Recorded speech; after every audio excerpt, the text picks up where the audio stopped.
Good morning বন্ধুরা, কেমন আছেন আপনারা সবাই? আজ বৃহস্পতিবার সকাল থেকে আজকে ভিডিওটা শুরু করলাম। আশা করছি আপনারা সকলেই খুব ভালো আছেন।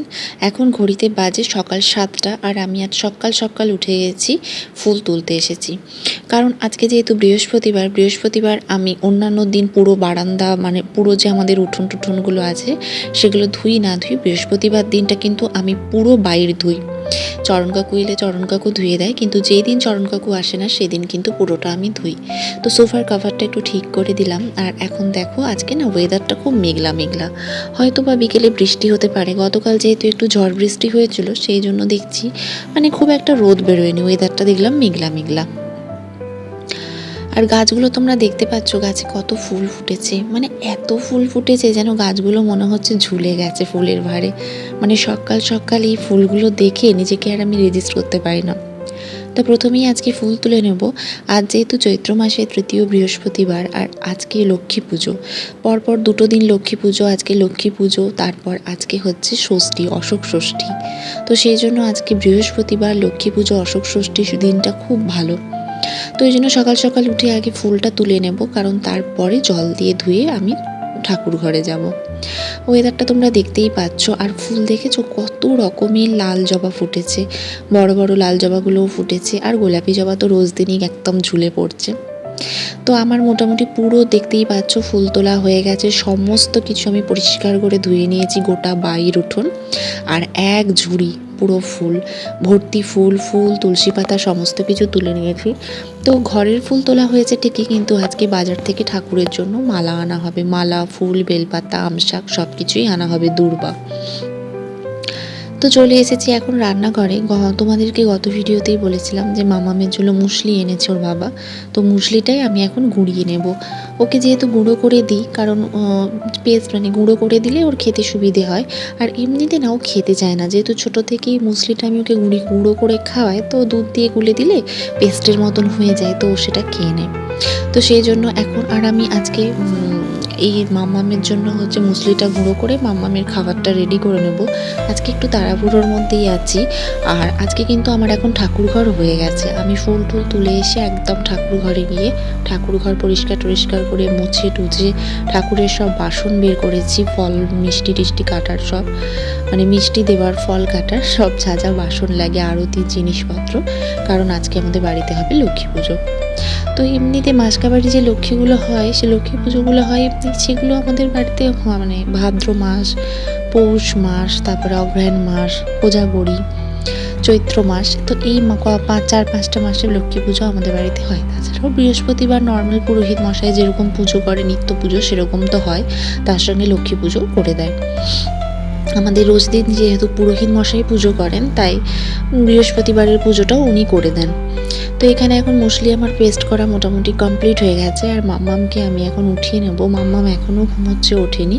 ওকে উঠিয়ে ব্রাশ ট্রাশ করিয়ে নেবো, ব্রাশ ট্রাশ করিয়ে তারপরে আমি হচ্ছে ওকে খাইয়ে দেবো। আর আমার চা খাওয়া হয়ে গেছে। তো আজকে আমি চা বিস্কিট খেয়েছি। তো চা বিস্কুটে কোনো দোষ নেই, পুরোহিত মশাই বলেছে, তো সেই জন্য আমি চা বিস্কুট খেয়েছি। কারণ কি না আগে বিস্কুট খেতাম না, কিন্তু এখন আমার একটু অ্যাসিডিটির প্রবলেম হয়ে যায়, এতক্ষণ না খেয়ে পারি না। তবে হ্যাঁ, এটা ঠিক, শিবরাত্রি বলো, নীলষষ্ঠী বলো, এগুলোতে আমি না খেয়েই থাকি, কিন্তু মা বললো এটাতে খেলে কিছু হবে না, তো সেই জন্যই খেলাম। ভাত মুড়ি খেতে শুধু না করেছে। তো মুসলিটা তো আমার গুঁড়ো করা হয়ে গেছে, রেখে দিয়েছি। আর এখন ফ্রিজ থেকে যে দুধটা বের করে রেখেছিলাম সেই দুধটা এখন গ্যাসে একটু গরম করে নিচ্ছি। আর এর মধ্যেখানেই আমার বিছনা তোলা হয়ে গেছে। মাম্মামকে ঘুম থেকে তুলে ব্রাশ ট্রাশ করিয়ে ওকে জল বিস্কুট দিয়ে দিয়েছি, আর খাবারটাও ঠান্ডা করতে দিয়ে দিয়েছি। কারণ কি না আজ বেবিদিও সকাল চলে এসেছে। যেই বাড়িটাই বেবিদি কাজে যায় তাদের বাড়িতে চাবি লাগানো, কিছু বলেনি, তো ওখান থেকে আবার বাড়ি যাবে, সেই জন্য আমাদের বাড়িতে চলে এসেছে। তো ঠিক আছে, আমিও ভাবলাম লক্ষ্মী পুজোর দিন সকাল কাজ হয়ে যাবে। তো বেবিদি এখন বাবার রুমটা মুছছে, তা আমার রুমটা আমার পরিষ্কারও হয়ে গেছে, বেবিদি এখন মুছে নেবে। আর আজকে খুব সকাল ঘুম থেকে উঠে অনেক পরিশ্রম হয়েছে, তাই কোমরটাও খুব ব্যথা করছে। দেখো আজকে বৃহস্পতিবার, আর সংসারের আয় পয় বা সংসারের উন্নতির জন্য আজ তোমাদেরকে কিছু টিপস বলবো, যে টিপসগুলো লাইফে আমি করে অনেকটাই সাকসেস হয়েছি। দেখো, মানলে অনেকেই মানতে পারে, না মানলে সবই কুসংস্কার। মানাটা না মানাটা যে যার নিজের কাছে। প্রত্যেক বৃহস্পতিবার সকালবেলায় চেষ্টা করবে তাড়াতাড়ি ঘুম থেকে উঠে বাইর উঠোন দেখো, আগেকার দিনে ঝাঁট দিত, ছড়া দিত, কিন্তু এখন সেটা আমাদের পক্ষে শহরের জীবনযাপনে পসিবল নয়। যারা ফ্ল্যাটে থাকে তাদের ব্যাপারেও আমি বলছি না, কারণ তারা তাদের বাইর কোথায় বা কী সেটা সম্ভব নয়। কিন্তু যাদের বাড়ি আছে, অন্তত আমাদের মতন যাদের বাড়ি আছে, তারা সবসময় বাইরের বাইরের যে পৈঠেটা, সেই পৈঠাটা সবসময় বাসি পৈঠাতে কিন্তু বেরোবে না, সবসময় পৈঠা ধুয়ে বেরোবে। আমি ছোট থেকে শুনে এসেছি আমার মায়ের কাছে, মারা বলে যে কখনোই বাসি পৈঠাতে বেরোতে নেই, খুব অমঙ্গল হয়। বৃহস্পতিবার দিন পুরো বাড়ির উঠান ধুতে হয়। অগ্রহায়ণ পৌষের বৃহস্পতিবার তো করতেই হয়, নাহলে কিন্তু প্রতি বৃহস্পতিবারও করাটা উচিত। কারণ বাড়ির উঠান কেন বলো তো, সব পরিষ্কার জায়গায় সবসময় লক্ষ্মী বিরাজ করে। তো আমরা যেদিন বাড়িতে পুজো করব বা বৃহস্পতিবার যেহেতু লক্ষ্মীবার মানা হয়, ওই দিন যদি সমস্ত কিছু পরিষ্কার থাকে, তো যেই মাকে আরাধনা করা হচ্ছে সেই মাও খুশি হয়। মা পরিষ্কার পছন্দ করে, মা নোংরা অপরিষ্কার জায়গা থেকে কিন্তু চলে যায়, মুখ ফিরিয়ে নেয়, সেটা আমরা সকলেই জানি, হিন্দু পরিবারের সবাই জানে এটা। সকালে যেহেতু অনেক তাড়াতাড়ি ওঠা হয়েছে, সেজন্য শরীরটা প্রচণ্ডই টায়ার্ড, এতটাই টায়ার্ড লাগছে যে কিছুই ভালো লাগছে না, সেই জন্য চুপ করে বসে আছি। তাই বেবিদি আমাকে দেখে বলছে যে তোমার কি হয়েছে, তুমি চুপ করে বসে আছো কেন? আসলে কোনো কারণই নয়, আসলে আজকে শরীরটা জানি না কেন একটুখানি ডাউন ডাউন লাগছে, ম্যাচ ম্যাচ করছে। তো যাই হোক, আমার স্নান ধান হয়ে গেছে, মাম্মামকে স্নান করিয়ে আমিও স্নান করে নিয়েছি। ঘড়িতে বাজে এখন 12টা 10। তো স্নান করে নিজের স্কিন কেয়ারটা করতে কিন্তু আমি ভুলছি না, দেখতেই পাচ্ছ আমি টোনার লাগিয়ে নিলাম। টোনার লাগিয়ে আমি একটু জেল, অ্যালোভেরা জেল লাগিয়ে দেবো। আমি অ্যালোভেরা জেলটাই দুপুরবেলা সচরাচর লাগাই এই গরমকালে, আর শীতকালে তো ময়শ্চারাইজার আছেই, কোনো লাইট ক্রিম বা কোল্ড ক্রিম লাগিয়ে নিই। তো এখন টোনারটা লাগানো হয়ে গেছে, এরপর আমি জামা কাপড়গুলো গিয়ে মেখে নেবো, মিলে দেবো, সরি। আর অ্যালোভেরা জেলটা এখন মেখে নিচ্ছি, তোমরা দেখতেই পাচ্ছ। আর মাম্মামকে স্নান করিয়ে রেডি করিয়ে আমি স্নানে গিয়েছিলাম, কারণ আমার ওখানে গেলে আর আমি এসে মাম্মামকে স্নান করানোর মতন কোনো ইচ্ছে আমার থাকবে না। তো সেই জন্য আগে আমি মাম্মামকে স্নান করিয়ে নিয়েছি, কারণ মাম্মামও আমার সঙ্গে উপরে যাবে। তো এখানে আমার পুরোপুরি রেডি, জামা কাপড় মেলা হয়ে গেছে, আর শাড়ি টাড়ি পরে একদম চুলটুল আঁচড়ে আমি রেডি হয়ে গেছি। শুধু শাড়িটা পিন করলেই হবে। আর এটা একটা বাড়িতে পুজোর জন্যই এই শাড়িটা আমার, বাড়িতে পুজোর দিন আমি এই শাড়িটা পরি, তাই এটা নেতা শাড়ি হয়ে গেছে বলতে পারো, মারটার কিছুই দেওয়া নেই। সেই জন্য একটু পিন আপও করে নিচ্ছি, কারণ না হলে ফল কাটা বলো, আলপনা দেওয়া বলো, আরতি সাজানো করতে আমার একটু অস্বস্তিই হবে, কারণ কিনা পিন না করলে, যেহেতু সবসময় শাড়ি পরি না, তো সেই জন্য অভ্যস্ত নয়। তো যাই হোক, এখানে আমার পুরোটাই কমপ্লিট হয়ে গেছে, শুধু এবার একটা পিন বের করবো আর সিঁদুরটা লাগালেই হয়ে যাবে। সত্যি কথা বলতে শাড়ি সচরাচর পরা হয় না, কিন্তু সত্যি পরতে খুব ভালো লাগে। শাড়ি পরতে কার না ভালো লাগে বলো? আর শাড়িতে মেয়েদের অন্যরকম একটা সৌন্দর্য ফুটে ওঠে, সে যেভাবেই পরুক না কেন, একটু যদি পিন করে ভালো করে পরে, সেটা যেরকমই শাড়ি হোক, সুতির শাড়িতেও কিন্তু মেয়েদের খারাপ লাগে না। মেয়েদের, বাঙালি হিন্দু মেয়েদের, বাঙালি মেয়েদের বিশেষ করে শাড়ির মধ্যে একটা, শাড়ি পরার মধ্যে একটা আলাদা সৌন্দর্য থাকে। বাঙালি বলো বা নন বেঙ্গলি বলো, যারা যেই বলতে পারো ইন্ডিয়ানরা যখন শাড়ি পরে, তাদেরকে সত্যি দেখতে ভালো লাগে, সে যে কাস্টেরই হোক বা যেই রিলিজিয়ানেসেরই হোক না কেন। তো যাই হোক, এখানে আমার হয়ে গেছে সব কিছু কমপ্লিট। এখন ঠাকুর ঘরে যাব বলে আমি তাড়াহুড়ো করছি, কারণ ঠাকুর মশাই চলে আসবে। আর চুলটা যেহেতু আঁচড়ানো হয়নি, তাই চুলটা একটুখানি কম করে নেবো, কেন কিনা ওই বাথরুমে গিয়েছিলাম যেই চুল আঁচড়ে, সেই চুলটাই আঁচড়ানো ছিল। তো আমি যখন প্রথম শ্বশুরবাড়িতে এসে পুজো করি, তখন ভাবতাম যে নাইটি পরেই, কাঁচা পরিষ্কার নাইটি পরেই পুজো করে নেব। কিন্তু তারপরে আমার শাশুড়ি মা বারণ করলো যে না, পুজোর দিন সবসময় শাড়িটা পরাটা দরকার। তো তারপর থেকে আমি শাড়ি পরেই পুজোতে যাই এবং পুজোর জোগাড়ও করি। সত্যি কথা বলতে, শাড়ি পরে পুজোর, গরম লাগে হয়তো, কষ্ট হয় ঠিকই, কিন্তু কিছু কিছু দিন শাড়িটা সত্যিই পরাটা দরকার। তো যাই হোক, শাশুড়ি মা যেহেতু বলেছে, আর আমার নিজেরও ভালো লাগে, তো সেই জন্য আমি তার কথা অমান্যও করি না। আর আমার ভালো লাগে পড়তে, তো সেই জন্য আমি পড়ি। তো যাই হোক, আর ছোটোবেলা থেকে জানো তো, আমার মা কাকিমাদের দেখতাম শাড়ি পরতো, তখন ভাবতাম আমিও যখন বড় হব, বিয়ে হবে, শাড়ি পরবো। তো সেটাই। আর এখন দেখো, এখন যখন সব কিছুই আছে, কিন্তু এখন আর ইচ্ছে হয় না অন্য সময়। তো এখন মোটামুটি হয়ে গেছে, ঠাকুর ঘরে চলে এসেছি। আর সকালবেলায় ঠাকুর ঘরে আমি সব বাসন কোসন ধুয়ে গুছিয়ে রেখে গিয়েছিলাম জল ঝরানোর জন্য। আর এখন চলে এসেছি ঠাকুর ঘরে, মাম্মাম বসে অপু সোনার সঙ্গে গল্প করছে।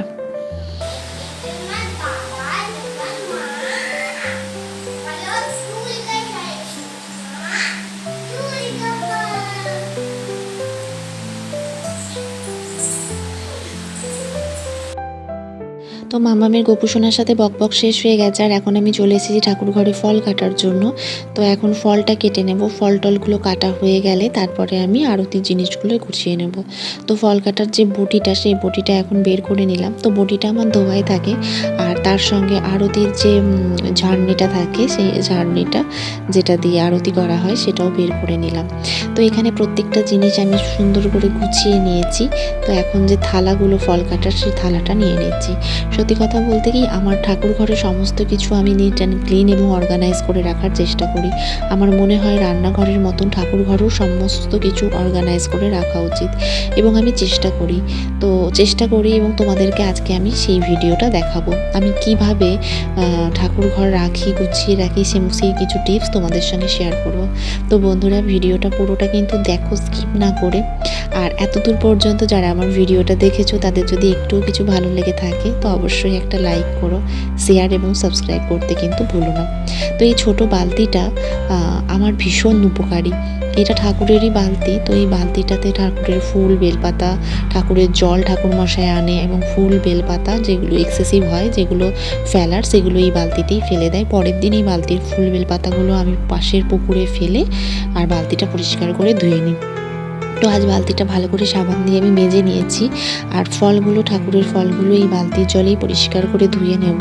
আর সমস্ত কিছু আমার কাজ হয়ে গেলে বালতিটা পরিষ্কার করে ধুয়ে এনে আবার উপর করে রেখে দেবো। তো ঠাকুর ঘরের জন্য তোমরা এরকম একটা বালতি কিনতে পারো, ছোট বালতি, যেটা খুবই কিন্তু ইউজফুল এবং খুব দরকারি। তো যাই হোক, এখানে আমার মোটামুটি ফল টল কাটা হচ্ছে। আর আজকে 5 রকম ফল এনেছে। আমাদের চৈত্র মাসে ঠাকুরকে বেল দেওয়া হয়। তো বেলটার এত সুন্দর গন্ধ, পুরো পাকা। সত্যি কথা বলতে কি, আর সিজনের যে আমি যেটা আমাদের বাড়িতে দেওয়া হয় সেটা সিজনের ফল, যেমন ভাদ্র মাসের তাল, অঘ্রাণ পৌষে দেওয়া হয় পাটালি, এখন চৈত্র মাসের বেল, তো এগুলোই দেওয়া হয়। তো আজকে ফল তো তবু লিমিটে এনেছে, অন্যান্য দিন প্রচুর আনে, নাড়ু, মুরগি, সাদা খই, ড্রাই ফ্রুটস। তো ফল কম এনেছে, এটাই ভালো। আখ, কারণ কিনা কেউ খাওয়ার থাকে না, ঠাকুরমশাই দেরি করে আসে, তারপরে একটু ঠাকুরের ফল মুখে নিয়েই আমরা খেতে বসে যাই, কারণ 3টে বেজে যায়। কারণ আর লক্ষ্মী পুজো মানেই খিচুড়ি হয়, তো বেশি দেরিতে খিচুড়ি খেলে সেটা আবার হজমেরও সমস্যা হয়। তো আজকের ফলটা কমই এনেছে। তো যাই হোক, এখানে ফল টলগুলো কাটা হয়ে গেলে আমি আরতিটা সাজিয়ে নেবো। ফল কাটা হয়ে গেছে, আর আমি ঠাকুর ঘরে এসে খড়িমাটিটা ভিজতে দিয়ে দিয়েছিলাম আলপনার জন্য, কারণ ওটা ভিজতে একটু টাইম লাগবে। আর এখানে আমি এখন পঞ্চপ্রদীপ সাজিয়ে নিয়েছি। প্রথমে প্রদীপটা সাজিয়ে নিয়েছি, তারপরে পঞ্চপ্রদীপ সাজিয়ে নিচ্ছি, মোমবাতি সাজিয়ে নিচ্ছি। সব কিছু একটু গুছিয়ে রাখলে কি বলো তো, ঠাকুরমশাই এসে না তাড়াতাড়ি করে সাজিয়ে গুছিয়ে ফুল পুজো করতে সুবিধে হবে। তো এই জন্যই সেরকম করেই করছি। আর মাম্মাম ছোট্ট থেকে আমার সঙ্গে এসে এসে মাম্মামও অনেক কিছু শিখে গেছে। তো একটা বাচ্চা যখন কুঁড়ি থেকে ফুল হয় আস্তে আস্তে, তো সে কিন্তু তার বাড়ির পরিবেশে নিজেকে সেইভাবে অ্যাডপ্ট করে বা অ্যাডজাস্ট করে নেয়। তো মাম্মামকেও সেটাই দেখছি, যেহেতু ওকে নিজে হাতে বড় করছি, ও ঠাকুরের এখন অনেক কিছু শিষ্টাচার, নিয়ম কানুন সমস্ত কিছু শিখে গেছে। এই চৈত্র মাসে লক্ষ্মী পুজো করলে যদি ঠিকভাবে লক্ষ্মীর আরাধনা করা যায়, সেই ঘরে সত্যিকারে সবসময় মা লক্ষ্মী বিরাজ করে। তো আর মনে হয় পরিষ্কার পরিচ্ছন্ন লক্ষ্মী মা খুব পছন্দ করেন। তো একটা মেয়ে চাইলে, একজন স্ত্রী চাইলেই কিন্তু তার বাড়িতে লক্ষ্মীশ্রী বজায় রাখতে পারে। আর যদি সে না চায় বা তার জন্যই কিন্তু বাড়িতে অলক্ষ্মী বিরাজ করে। এটা জানি না কেন আমার মনে হয়, কারণ একটা মেয়ে চাইলেই একটা সংসারকে গুছিয়ে রাখতে পারে। যাই হোক, তোমরা দেখতেই পাচ্ছ এখানে আমার সমস্ত কিছু কমপ্লিট হয়ে গেছে। ধুনাচুর থেকে শুরু করে, পঞ্চপ্রদীপ থেকে শুরু করে, ফল কাটা, ফল চাপা দিয়ে দিয়েছি, আর চারধারে আমি আলপনাও দিয়ে দিয়েছি। জানি না তোমরা দেখতে পাচ্ছ কি না আলপনা। তো আজকে সকালবেলায় আমার যে হাজব্যান্ড বাজার গিয়েছিল, বাজার থেকে এনেছে মা লক্ষ্মী নারায়ণের জন্য আর মালা। তো আমাদের বাড়িতে না শুধু লক্ষ্মী পুজো হয়, আমি বিয়ে হয়ে এসেছি আজ প্রায় 7 বছর হলো, তখন থেকেই আমি দেখছি নারায়ণের পুজো কিন্তু হয় না। তো সেই জন্য বলে লক্ষ্মীর সাথে নারায়ণের পুজো করতে হয়। নারায়ণের এমনি পুজো হয়, প্রতিদিনই লক্ষ্মী নারায়ণের পুজো হয়, কিন্তু আমাদের মেন লক্ষ্মীর হাঁড়ি, ওই যে হাঁড়িটা দেখতে পাচ্ছ শালু কাপড় দেওয়া আছে, ওই হাঁড়িতেই আমাদের সমস্ত গড়ি থেকে শুরু করে যা যা থাকে সেগুলো থাকে। আমাদের যে আদি বাড়ি, সেই বাড়িতে কিন্তু হাঁড়ি নামিয়ে পুজো হয়, কিন্তু আমাদের যে আর সমস্ত যে আর যারা সব ফ্ল্যাট বাড়িতে আছে তাদের কিন্তু সেইভাবে হয় না। আমি যেহেতু লোকনাথ বাবার পুজো করি, লোকনাথ বাবাকে খুব মানি, তো ওই জন্য লোকনাথ বাবা আমার শ্বশুর বাড়িতে ছিল না। আমি আসার পর লোকনাথ বাবাকে এনেছিলাম। প্রায় আর 3-4 বছর হয়ে গেল আমি লোকনাথ বাবার পুজো করছি। আর এখানে আমাদের জগন্নাথ দেব তো আছেন, কি সুন্দর ঠাকুর মশাই সাজিয়েছে দেখো, লক্ষ্মীর ঘটে ফুল দুব্বা ঘাস থেকে শুরু করে সব কিছু দিয়ে, আর গণেশ ঠাকুরকেও দিয়ে দিয়েছে। তো এখন ঠাকুর মশাই বসে গেছে সমস্ত কিছু সাজাতে বলতে ঠাকুর মশাই আমাকে নারকোলটা না কেটে দিচ্ছে। নারকোলটা যেহেতু খোসা শুদ্ধ মানে খোলা শুদ্ধ নিয়ে এসেছে, আমি ওটা কাটতে পারিনি। তো এখানে সমস্ত কিছুই আমার রেডি হয়ে গেছে। বেলটাও ঠাকুরমশাই ফাটিয়ে দিল। তো এখন গোপালকে জামা পরিয়ে দিচ্ছে, গোপালকে সুন্দর গোপালের সাজ হচ্ছে, তারপরে সুন্দর করে সাজাবে। এই ঠাকুরমশাইয়ের পুজো না আমার খুব ভালো লাগে। আমাদের বাড়িতে কিন্তু প্রতিদিন দুবেলায় ঠাকুরমশাই এসে সন্ধে এবং নিত্য পুজো করে যায়। যেই দিন ঠাকুরমশাই আসে না সেই দিনই আমরা সন্ধ্যা দিই বা পুজো করি। এবার লক্ষ্মী পুজোর দিনটা আমরা বারণ করে দিই যে আমরা ওই দিন সন্ধে দিয়ে দেবো, নাহলে কিন্তু আমাদের ঠাকুরমশাই, আমাদের বাড়িতে বলা হয় যে ব্রাহ্মণের হাত ছাড়া নাকি শুদ্ধ নয়। তো যাই হোক, আমাদের লক্ষ্মীনারায়ণকে রজনীগন্ধার মালা পরে কি সুন্দর লাগছে, যেন নজর লেগে যাবে। তো এখানে আমার সমস্ত কিছু প্রদীপ সব সাজানো হয়ে গেছে। আর এখন ঠাকুরমশাই আমাকে ওই টিকাটা ধরিয়ে দেবে কর্পূর দিয়ে। আমি সবসময় কিন্তু ধুনো কর্পূর দিয়ে দিই। তোমরা ঘরের সুখ শান্তি মঙ্গলের জন্য একটু কর্পূর দিয়ে ধুনো দেও, গন্ধটাও খুব সুন্দর ওঠে আর ভালো। তো মোমবাতিগুলো প্রদীপগুলো সব জ্বালিয়ে দেওয়া হয়েছে। আর এখন ঠাকুরমশাই এখানে পুজো শুরু করে দিল। আমি একটু খুঁতখুঁতে স্বভাবের, কিন্তু ঠাকুরমশাইয়ের সাজানো আমার ভীষণ পছন্দ হয়। ঠাকুরমশাই এত সুন্দর ঠাকুর সাজায়, অনেকে পুজো করে কিন্তু সুন্দর করে না সাজাতে পারে না, কিন্তু ঠাকুরমশাইয়ের সাজানো যতক্ষণ পুজো করবে একদিকে মন্ত্র বলেই যাবে, একদিকে সুন্দর করে সাজাবে।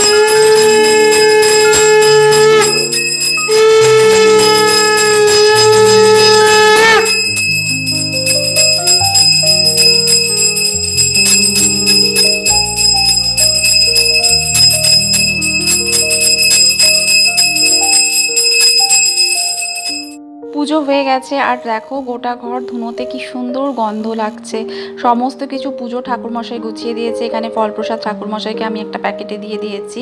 আর এই দেখো গোপুসোনা বসে আছে, আর কত সুন্দর শেষমেশ ঠাকুরমশাই সাজিয়েছে, শুধু দেখো, মানে মনে হচ্ছে যেন ফুলের একদম মানে সজ্জা। তো লক্ষ্মী পুজোর দিন আমাদের বাড়িতে গোবিন্দভোগ চালের খিচুড়ি হয়। তো এখানে খিচুড়ি হয়ে গেছে, খিচুড়ি, আলু পোস্ত, পটল ভাজা। তো ওখান থেকে নেমে এসে, আর পাঁপড়টা আজকে শেষ তাই পাঁপড় ভাজা হয়নি।